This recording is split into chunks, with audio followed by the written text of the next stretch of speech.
She's a force to be reckoned with. Yeah, she's one of a kind. Got that confidence and style. She's blowing your mind. With every step she takes, she's owning the scene. A queen in her. Hello, good evening. This is Keisha. You are watching Life as Lady Keisha, and on tonight I want to talk to you a little bit about how we go on through this journey called life, and our different developments and stages of growth in life, and the things that we decide to do, and what we think, and what we surround ourselves with. Everything that we do plays a part in how we get to our destination of where we want to be, and sometimes helps us to not get to that destination or to prolong getting to that destination. So everything that we have, everything that's in us, everything that's in the world, everything that God has put on this earth is a part of the process of us getting to where we want to be. Depending on the journey you decide to take can determine how long it takes you to get to that place, or how long it takes for you to get to that place, and the process of you getting to that place. So because we are a product of our environment, our community, our culture, our upbringing, all of that stuff plays a part in it, right? But so we have people who are raised super confident and powerful, and we have people who are raised mediocre, and then we have people who are raised just kind of out there, right? In order to do what they need to do, like as long as you are okay and you are living, then that's enough. And then we have people who are talked down to, and then we have people who are mentally and physically abused and everything else. So the bottom line is really that it matters, but it doesn't, right? So the reason why I say it matters but it doesn't is because at the end of the day, when we hit a certain age in life, we then decide on what we want in life. We are around different people. We pick up different habits, starting with school and different cultures and work. All those environments play a part in us. And God created it that way in order for us to be able to bounce back, if you will. People are very resilient. We decide if we are going to lay and wallow and pity ourselves and stay in the down places, when we get depressed and stressed and we think about our past, and those thoughts will come, but you don't have to stay there. And so then we also allow ourselves to compare. Well, why am I not? Why didn't this happen for me? Why is it taking so long for me to get there?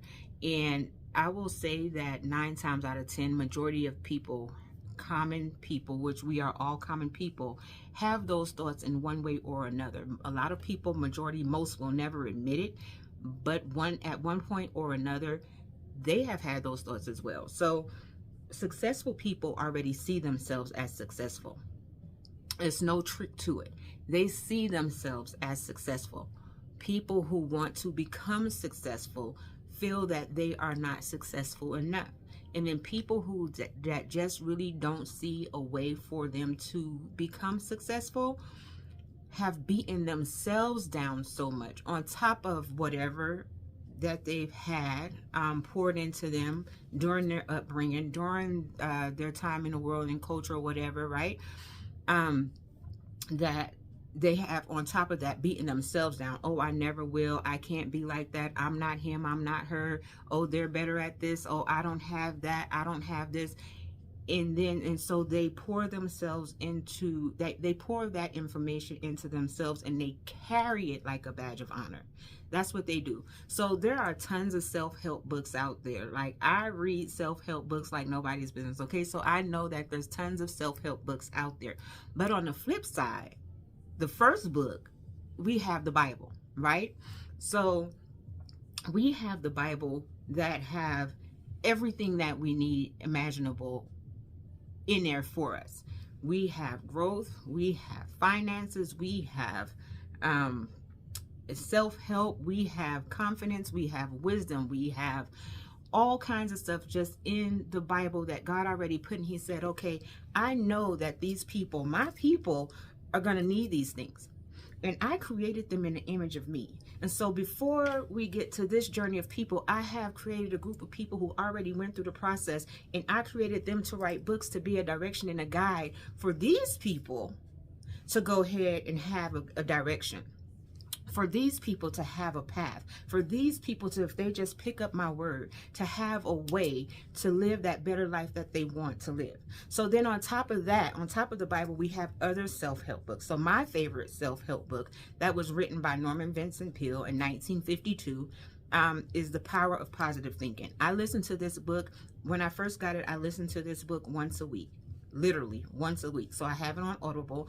I literally listen to it once a week. Now I probably listen to this book twice a month. And on occasion, when even I feel myself getting in that space where I'm kind of quirky, okay, Keisha, you need an extra pick-me-up, let me get in my book. And every time I have listened to this book, I have had a new takeaway, right? And so that's how self-help books work. I have a ton of them. And I listen to them as I grow, but I also take classes to keep myself on a continual journey of growth. When we start feeling like we are not being successful, when we are feeling like we are stuck, when we are feeling like we are becoming depressed or stressed or anything of the nature that's on a negative hue, we are 9 times out of 10 either feeling that way about corporate America, our homes, our children, our relationships, even sometimes our friendships and our family relationships, right? So those are the 6 things that 9 times out of 10 we start feeling that way about. Like, okay, I have 2 sisters. I had a brother, but I have 2 sisters, and we don't do the compare. We are all 3 equal. We are all 3 intelligent. We're all 3. This is what we are. We always uplift and encourage each other. We speak uplifting words to each other. That didn't always come naturally, I don't think. I think in our younger years, it may have been a little bit different. Not that it was comparing, but we may have said some harsher words to each other when we were younger. I'm the youngest of the 4. And so as time has went on, we have learned to only speak life and encouragement and uplifting words to each other and about each other in the presence of or outside of the presence, in the absence of. But when we start feeling those negative hues, it's because we are feeling something in ourselves that's saying, I'm not quite where I want to be. I'm not quite where I thought I should be. I'm not quite where whatever the other few words are, right? Whatever those few words are, that's what we start feeling about whatever area in our life that has us feeling this way. And if we don't pay attention, we can't point the finger on what's making us feel this way. So we really have to pay attention to ourselves. And so a lot of times it comes with growth. So if we're continually working on our growth, we will continue to seek things in order to have that pleasure to get our finances in order, to get our careers in order, to get our relationships in order. And as long as we're growing, which if you are a person, you should be continually growing. You don't ever want to become stagnant in any area of your life. You want to be continually growing, because that gives you, it's like a feeding, if you will. So you feed yourself and you feed yourself. And as long as you're feeding yourself and you continue to grow, you continue to have the fulfillment of that feeling that you feel like you're lacking. So for people who are entrepreneurs, and I'm going to say that because I'm an entrepreneur, right? So for people who are entrepreneurs, if you want to grow in your area of expertise, if you start becoming with the feeling of, this is changing, but I'm not. This is growing, but I'm not. How can I do more of this? How can I be better at that? How can I explain this with the new? Because 2023 was one year, but 2024 is a whole nother year. And whatever your expertise is, I don't care what it is, whatever your expertise is, has changed over the years. So if it's changing, but you're staying over here with what y'all did last year, you're for sure to fall behind. If the economic system, the economy keeps growing and things change as far as bills and rent and mortgage and interest rates and all that stuff, but you decide to stay over here, guess what? You're left behind. And then you start feeling like, well, why I'm not going? Well, you're not going because you didn't decide to grow with the you didn't decide to grow with the year. You didn't decide to roll with the punches. You said, well, I'm a chill because I'm in a good enough spot. Then I don't have to do all of that. Well, yes, you do. We all do.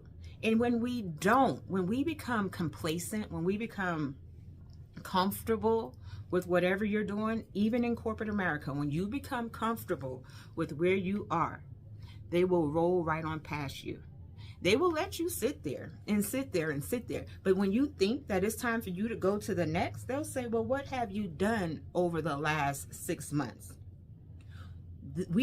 Companies have all these different opportunities. They have trainings. They have ways that you can be a trainer. They have classes. They have all kinds of stuff for you to have self-improvement. It's almost the way of the world now, because if I invest in you as my employee and you don't take the time, the opportunity to take these free courses, when you get ready to go on to the next and you say, hey, look at me, I'm over here, I'm ready, but you didn't take the free stuff that I have for you. So what makes you think that you're ready? You weren't a team player. You didn't help your coworkers. You didn't learn. You didn't want to participate. You didn't. But when you decide in your pretty little brain that you're ready, you just feel like, oh, okay, I'm ready. And they like, well, what did you do? It's the same with the world, okay? The world is going to give you that same energy. What did you do? Okay? So you can lay down 7 out of the 12 months that we have. 7 out of the 12. And then you say, I'm ready for my business to go in this direction. I'm ready for my love life to go in this direction. I'm ready for my finances to go in this direction. I'm ready for whatever to go in whatever direction. But you laid down for 7 of the 12 months that we have in the universe, and God is going to say, but I put all of these opportunities at your fingertips. And what did you do? You didn't wake up and spend time with me. You didn't get in the Word. You didn't even go out and give back to the world that I created for you. You didn't take advantage of the free opportunities in the world that I put for you. And now that you say that you're ready, I'm supposed to jump up and be ready with you. Make it make sense. Make it make sense. So the world that we have, that God created for us, is a place plenty of opportunity. But one thing that you will find over and over and over and over again in our Bible, the Bible that I read, the Bible that you might read, whatever version of it that you read, is to be a servant. We have to be a servant. We have to give. We have to take care of the people who are in our communities. Sometimes whether you want to or not. And there's always a way to take care of, but people want to get it twisted and always think that take care of means money. That's not always the case. You might want to just go sit down and pray with your neighbor. You might just want to give your girlfriend a compliment because you don't know what kind of day she's having. That clerk that you see at your local grocery store, you might want to say, hey, have a great day, because you don't know how many people yelled at them before you walked through that line. All these are things of giving back and serving and helping our community and pouring into God's people. All those are things of that nature. And when we do those things continually, we continue to pour into God's people. Guess who pours into us? God. And so even though you might feel like that's not work, I might even sometimes feel like, oh, that's not work. That's just what I'm supposed to do. God sees that as work, because we're caring for his people. And as long as we're caring for his people, he's going to care for us. Not to say that he's not. He's going to care for us regardless to what we do, because he loves us that much. But I want my caring to be this big. So even though it's something that I might naturally be doing without the concept of I'm doing this because I want something back, because that's not why we should be doing it. We should be doing it because that's who we are. When you're doing it with the concept of I'm doing this because I want something back, your get back going to be this big. But then when you're not doing at all, your get back going to be this big. So depending on what you do and how you do it, and then you expect to have something big blessing come back to you, make it make sense. I want to know how. I want to know how you make that happen. Because if you can figure out how to make that happen, I don't know if I'm going to change the way that I do things, or if I would want to change the way that I do things, but I might play with the idea. I can't lie. I'm a person too. I might play with the idea. Like I said, I can't lie. I'm a person too. But what I do know for sure and for certain is We are God's children, all of us. No sin is bigger than the other, not one bigger or smaller than the next. They're all equal, just like we are all equal. Some people have a tendency to get in a certain place and let a title make them feel like they're this, but in God's eyes, we're all this. It doesn't matter. What I do know is we're resilient. What I do know is the longer we lay down in our pity and wallow, the longer we'll suffer there. What I do know is He gives us every opportunity to achieve every desire of our heart because He puts it there. What I do know is when we tune in and work to those desires because He gave them to us, they'll happen. What I do know is it's not going to happen on our time. It's not. I mean, if it was going to happen in our time, I would have had my custom built ranch style home with all the dogs that I want and only 3 cars that I want. That's not really luxury cars. I would have had all those things years ago. It's not my time. It's not my time. And what I do know is our hands have to be ready to receive. You might feel like your hands are ready to receive and your heart is as hard as a rock. You might feel like your hands are ready to receive, but you haven't done any of the work. So please don't have your hands like this thinking that they're ready to receive, but you haven't bowed down to serve our God. Please don't think that you have your hands like this and you're ready to receive, but you haven't done any of the work. And any of the work could mean, like I said, maybe you want a relationship. But you came out of a bitter relationship, a battered relationship, maybe 6 or 7 years ago. But you decided after you came out of that battered relationship that you wasn't doing anything else, and whoever was going to have to be with you was going to have to accept you the way that you are. And God said, not my daughter or son. They're not accepting that. They don't have to. So that means that you didn't do any of the work. But you got your hands open feeling like you're ready to receive your husband, your wife, but you haven't done any of the work. And so God is protecting the person that He has waiting, that He has stored for you, that He has poured into. And He has that person on ice to say, when they do the work, I'm going to go ahead and release you. I'm going to go ahead and release you so y'all can be happy together. Because meanwhile, your person is over here happy. Your person is not in a messed up situation. They just like, okay, you know, God, I'm still going to keep working on me. And I'm still going to keep giving back. And I'm going to keep doing this. And I'm going to keep doing that. And I'm going to thank you in advance for when my person come. But you over here like, well, shoot, I done did all that I needed to do. And I'm not doing nothing else. So whoever going to be with me just going to have to accept me as I am. And God said, not so. When you get ready to do the work, I'll release your person.